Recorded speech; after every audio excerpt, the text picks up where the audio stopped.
संभाजीनगरचं घाटी hospital आहे हे तिथंच झालं पाहिजे. माझ्या नवऱ्याचे मृतदेह जे आहे, अंत्यविधी संस्कार जे आहे, त्याला जिथं मारण्यात आलं होतं, ज्या कृत्य पद्धतीत मारण्यात आलं होतं, त्या जागेवरच माझ्या नवऱ्याचं मी अंत्यसंस्कार करणार नाही तर मी अंत्यसंस्कार करणार नाही.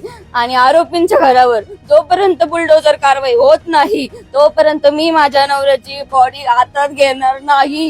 हे माझी मागणी आहे शेवटची, ही आणि फर्स्ट आणि लास्ट मागणी आहे. आणि याच्यावर त्वरित ऍक्शन घ्यावी अशी माझी प्रशासनाकडे मागणी आहे. कारण की माझी नवऱ्याची काही चुकी नसताना आम्हाला आज हा दिवस बघावा लागतोय, जे की काही चुकी नसताना फक्त आणि फक्त आम्ही हिंदू आहे आणि हिंदू म्हणून आम्ही भगवत टिळा लावतो गर्वाने, म्हणून आम्हाला आज हा दिवस बघायला मिळतोय.